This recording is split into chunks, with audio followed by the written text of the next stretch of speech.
Gran plano general. La cámara se coloca a una distancia muy lejana del sujeto, permitiendo ver el entorno completo. Muchas veces el sujeto es muy poco visible. Este plano nos presenta al personaje dentro de un entorno específico, demuestra la magnitud del lugar y nos puede ayudar a ubicar geográficamente a nuestro personaje. Plano general. Otro tipo de plano cinematográfico es el plano general, que tiene una función descriptiva, pero a diferencia del gran plano general, aquí el protagonista ya adquiere cierto peso en la escena, es decir, es reconocible, pero sigue teniendo contexto del entorno.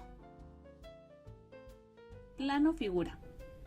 Este tipo de plano cinematográfico, la figura cobra más protagonismo. Este tipo de encuadre, también llamado plano entero, se limita en la parte superior por la cabeza del sujeto y en la parte inferior por sus pies, cobrando así mayor importancia a la figura y el vestuario que pueda utilizar. Plano americano o 3/4. Otro de los tipos de planos que más se utiliza en el cine es el plano americano o 3/4. En él, el encuadre se sitúa aproximadamente a la mitad de los muslos. Este tipo de plano se extendió a partir de las películas de vaqueros, porque permitía encuadrar bien desde la pistola hasta la cabeza, y a la vez dar algo de contexto a la escena.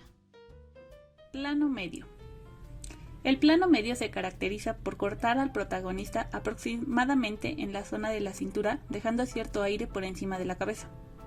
Este tipo de plano permite apreciar con detalle a uno o varios protagonistas, ver sus gestos, sus facciones, a la vez que conservamos información del entorno. Plano medio corto. Algo más cerrado que el anterior. Este tipo de plano cinematográfico corta la imagen por el pecho del protagonista. Por la parte superior, la imagen se limita algo por encima de la cabeza. Este tipo de plano cinematográfico centra, ahora sí, toda la atención en el protagonista por encima del entorno. Primer plano. Este tipo de plano se centra en el rostro del protagonista. Es un plano íntimo con el que podemos deducir los sentimientos, centrarnos en la mirada, la expresión, etc. Este tipo de plano cinematográfico corta la escena aproximadamente desde los hombros del protagonista hasta por encima de la cabeza. Primerísimo primer plano. Hablamos de un plano muy íntimo y con gran dramatismo, ya que la atención se centra exclusivamente en los sentimientos que nos transmite el rostro del actor o actriz. Este plano corta el rostro aproximadamente por la frente y por la barbilla. Plano detalle.